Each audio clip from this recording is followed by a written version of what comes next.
Olá pessoal, tudo bem? Bem-vindos a mais uma aula do nosso curso de Resolução Comentada de Exercícios de Física 3. Na aula de hoje nós vamos resolver o exercício 10 do capítulo 4 do livro Curso de Física Básica 3 do Moisés Nussenswag. Eu sou o professor Otávio Protzek e vou acompanhar vocês nessa aula de hoje. Bom, vamos ver o que o exercício pede. O enunciado diz o seguinte: uma casca hemisférica de raio R está uniformemente carregada com carga positiva de densidade superficial σ. Na letra A ele pede para ache o potencial VO no ponto central, tomando o V infinito, o V lá no infinito, como sendo zero. Ou seja, eu tenho uma casca hemisférica, ou seja, meia esfera, de raio R1, uniformemente carregada com densidade superficial de carga sigma. Essa densidade superficial é positiva. E ele pede para a gente encontrar o potencial aqui, no centro dessa semisfera. Beleza? E ele diz também para a gente tomar o potencial lá no infinito como sendo zero.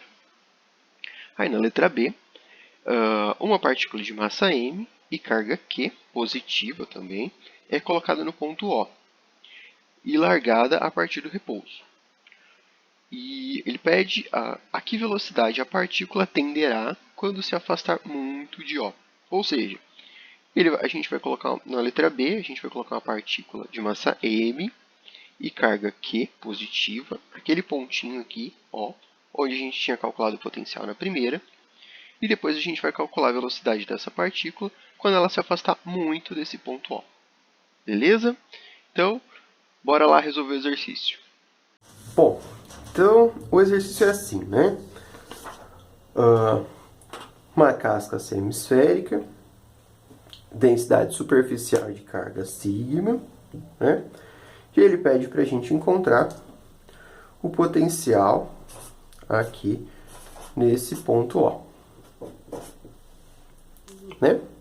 Bom, então a gente, para encontrar o potencial, é mais fácil nesse caso a gente relacionar esse potencial com o campo, né? Então a gente sabe que o campo elétrico é igual a menos o gradiente do potencial, beleza? Bom, como tudo isso aqui vai estar só nessa direção, só nessa direção de R aqui, né? Nessa linha aqui, a gente pode escrever esse potencial esse operador de um jeito um pouco diferente. Então, E é igual a menos dV dr na direção de R. Beleza? Bom, mas como a gente não quer encontrar o campo, a gente quer encontrar o potencial, posso isolar o potencial nessa equação e fico com dV igual a menos E dr na direção de R. Esse meu campo, ele é radial, né? Então eu posso escrever E na direção de R. E quando eu multiplicar R versor por R versor, vai dar 1. Então, resumindo, a gente tem dV igual a menos E dr, para este caso. Beleza? Bom, então, a gente precisa encontrar o campo. A gente pode lembrar que a gente aprendeu a calcular o campo, né? Dividindo a força da lei de Coulomb, por quê?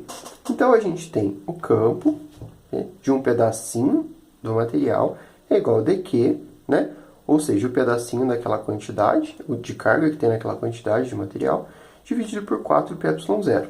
Então, se a gente pega um pedacinho aqui, esse pedacinho de superfície da esfera, peguei esse, mas poderia ter pego da semisfera, peguei esse, mas poderia ter pego qualquer outro pedacinho de área aqui, né? Tem uma quantidade de área dA. Eu consigo relacionar essa quantidade de área dA com esse dq aqui que eu preciso através da densidade superficial de carga. Eu sei que densidade superficial de carga é igual a quantidade de carga contida naquele pedacinho dividido pela área daquele pedacinho. Posso isolar esse dq, né? dq igual a sigma dA. Beleza? Bom, então, voltando aqui para a nossa equaçãozinha do campo, eu tenho dE igual, ou seja, o campo referente àquele pedacinho, é igual à quantidade de carga que contém naquele pedacinho, dividido por 4πy0 r quadrado na direção de r. Beleza? Bom,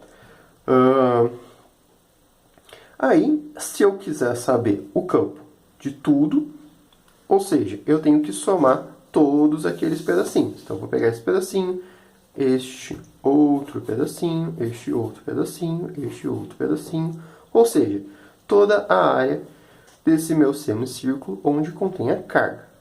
Beleza? Bom, então, ó, o campo é igual à integral de dq na direção de r, dividido por 4πy0 r quadrado. Bom, o que a gente tem aqui?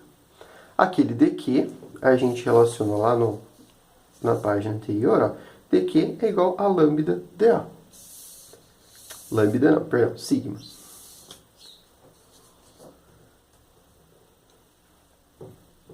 Aí eu posso substituir, colocar as constantes para fora. Podia ter colocado esse r para fora, porque agora ele é constante, né? Todos os pedacinhos de campo vão estar na mesma distância r do centro, porque é uma semisfera. Mas eu deixei aí por questão de hábito. Posso substituir aquele daqui por sigma dA. Beleza? Então, como é que fica? Ó, E igual a 1 sobre 4πy0, integral de dq sobre r quadrado. Lembrando que esse dr quadrado é constante, eu poderia ter deixado ele para fora. dq, só que agora dq é igual a sigma dA.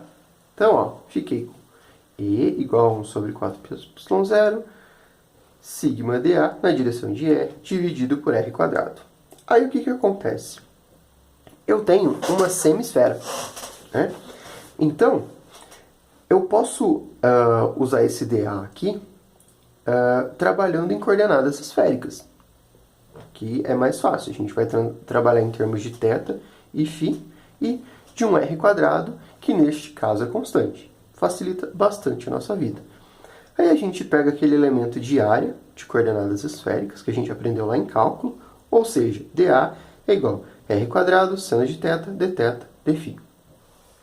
Substituo esse dA aqui por isso. Então, eu fiquei com sigma, que era constante, R quadrado, seno de θ, dθ, dφ. Tudo isso na direção de R, dividido por esse R quadrado. Beleza? Bom, posso colocar esse sigma para fora da integral, que ele é constante. A gente fica com isso. E aí eu fico com uma integral de seno de θ, dθ, que é um θ, viu? dθ, dφ, na direção de R por R quadrado.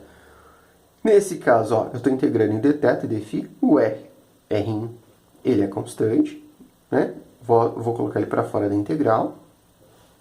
Aí eu tenho que integrar o seno de θ, dθ e o dφ, né? Dos intervalos de integração que eu quero. Agora eu tenho que pensar nesses limites de integração. Então, o seno eu vou integrar de 0 a π sobre 2 e o dφ eu vou integrar de 0 a 2π. Mas por que isso? Olha só. Se eu pegar aqui um desenho em coordenadas esféricas, o que a gente tem aqui? Ó, um vetor qualquer aqui, né? Aqui eu tenho as coordenadas cartesianas, z, y e x. E o φ representa este ângulo aqui. Então, ó, ele vai... Se eu variar de 0 a 2π, eu vou variar daqui até aqui. Ou seja, a volta completa. Aí, o que acontece? O θ. O θ eu tenho que variar de 0 a π sobre 2 só. Por quê? Porque se eu variar de 0 a π, que é o máximo que ele pode ir, eu vou estar repetindo uma parte que o φ já integrou. Ou seja, eu vou estar somando uma partezinha duas vezes. Então, eu integro ele daqui a aqui. É difícil imaginar assim em 3D, né? Mas é por aí. Bom, então, resumindo, aquela integral, a gente vai integrar o θ de 0 a π sobre 2 e o φ de 0 a 2π. Bom, integral de seno de θ, né? Tá, menos cosseno. Tomando os limites de 0 a π sobre 2, isso daqui dá 1. Beleza? E a integral de φ dá φ, substituindo os limites, aqui vai dar 2π. Então, o que sobrou para mim? O campo é igual a 1 sobre 4πε0, sigma r² por r' vezes 1, dessa integral do seno de θ, vezes 2π, vezes a integral do dφ, tudo isso na direção de r. Esse 2π eu corto com esse 4 aqui, ficou 2, e o π cortou. No mais, não tem mais o que simplificar. Reescrevendo essa equação aqui, eu tenho que E igual a sigma r², tudo isso na direção de r, dividido por 2ε0 r². Beleza? Bom, então agora a gente encontrou o campo. Mas o problema não pede para a gente o campo. O problema pede para a gente o potencial. Eu consigo relacionar o campo com o potencial, ou seja, dV igual a menos EdR. Notem que a gente encontrou um campo vetorial na direção de R aqui, né? Só que lá no começo, aqui, a gente já tinha simplificado. EdR, E na direção de R, dr vezes na direção de R também. Esse cortou com esse. Então, o que eu tinha encontrado lá para o campo foi isso daqui. Beleza? Mas, como eu já simplifiquei esses versores aqui, me sobrou só isso aqui para essa equação. Bom, então, eu tenho que dV, né, igual a E dr. Aí, o que a gente tem? Bom, se esse campo é conservativo, não importa qual caminho eu tomo. Então, essa variação no potencial aqui vai ser o potencial lá no infinito, né? O inicial, começar lá do infinito, até o potencial que eu quero, no ponto O. Então, ó, o final menos o inicial. Beleza? Então, por que eu fiz isso já? Porque o problema me falou que o potencial lá no infinito é 0. Aí me sobra o quê? Só o potencial no ponto O, que é o ponto de interesse. Bom, isso é igual a EdR. Posso integrar aqui, né? Então, eu tenho que menos a integral de EdR. Agora, os limites, ó. Eu estou vindo lá do infinito até o ponto O. Só que esse ponto O, ele está no quê? Na distância R do meu eixo de coordenadas. Bom, então eu vou integrar do infinito até a distância R. Beleza? Que fica lá no meu ponto O. Bom, vou substituir o valor que eu encontrei para o campo aqui. Então, eu tenho integral de infinito a R, sigma r² dividido por 2ε0 r² dr. Bom, aí, basicamente, é resolver essa integral. Ó. Vou colocar as constantes para fora. Então, eu tenho V no ponto O igual a menos sigma r² dividido por 2ε0, tudo isso é constante, a integral de dr sobre r², de infinito até r1. Isso dá a parte constante e a integral dá 1 sobre r. Substituo os limites, né? O final menos o inicial. Bom, o final aqui eu vou ficar com r1 menos, e esse menos vai acabar cortando com outro mais aqui, ó. Substituindo os limites de integração, tem a parte constante, né? Menos 1 sobre r1, quando eu substituir aqui, e mais 1 sobre infinito. 1 sobre infinito dá 0. Então, eu fiquei com sigma r² sobre 2ε0, menos, né? Vezes 1 menos 1 sobre r. Esse menos cortou com esse menos, ficou mais. E esse r1 vai cortar com esse quadrado aqui de cima. Então, eu tenho sigma r² por 2ε0, menos, vezes 1 sobre r1. R1 cortou com esse menos ficou mais. Ou seja, o potencial lá no meu ponto O, ele é igual a sigma r1 por 2ε0. Beleza?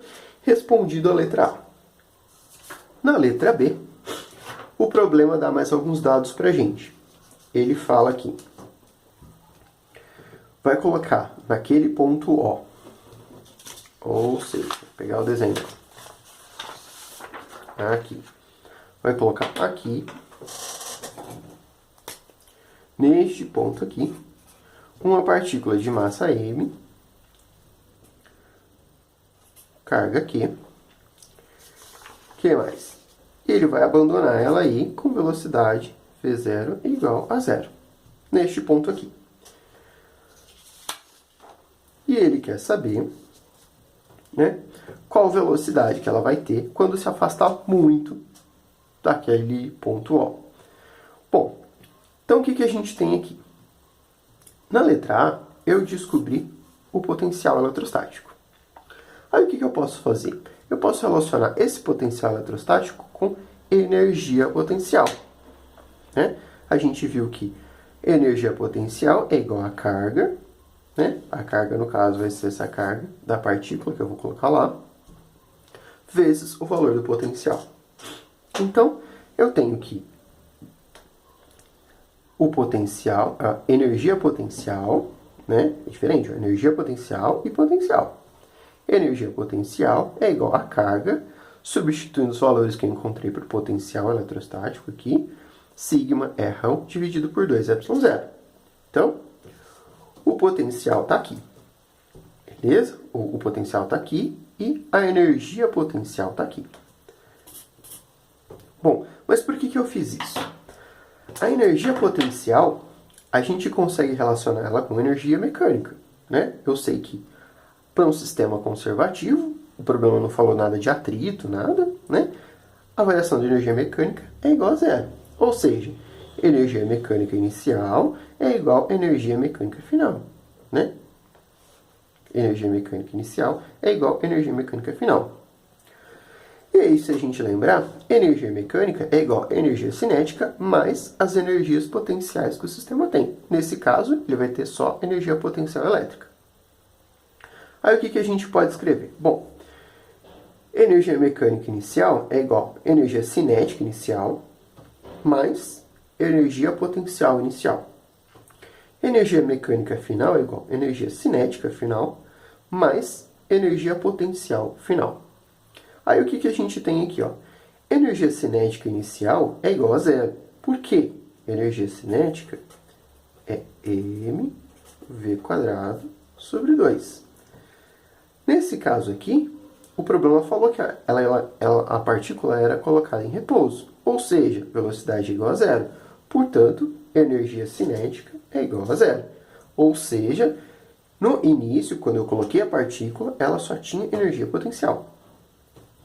E para a parte final, o que acontece? Ele pede para a gente tomar uma distância muito grande. Ou seja, lá no infinito, né? Ele quer a velocidade quando ela esteja bem longe da casca semisférica. Aí o que a gente tem? Se eu estou bem longe, o problema mesmo falou que o potencial lá no infinito é 0. Certo? Então, energia potencial final é igual a 0. Igual aos probleminhas que a gente fazia lá em mecânica. Então, o que sobra para a gente? Energia potencial inicial, energia cinética final. Né? Bom, energia potencial inicial é aquela energia potencial que eu tinha da esfera. Assim, no momento que ele colocou a partícula lá no centro dessa semisfera. Então, o que sobra para a gente? Energia potencial inicial igual a energia cinética final. Energia potencial inicial é igual a Q, sigma R, dividido por 2ε0. Energia cinética vai ser igual a mv² sobre 2.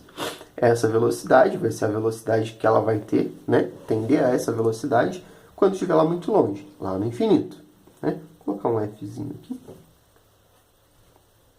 Bom, esse 2 corta com esse 2 e eu vou isolar a velocidade, que é aquilo que o problema queria. Bom, basicamente passa esse m para cá e eu fico com velocidade igual a Q sigma R dividido por mε0, tudo isso dentro da raiz. Ou seja, quando uma partícula tiver se afastado muito, estiver lá no infinito, ela vai ter uma velocidade diretamente proporcional à carga, ao raio dessa esfera, né? E a quantidade de densidade de carga, e inversamente proporcional à massa. Ou seja, quanto mais massa, menos velocidade ela vai ter. Quanto mais carga, mais velocidade ela vai ter. Beleza? É isso aí então, pessoal. Um abraço.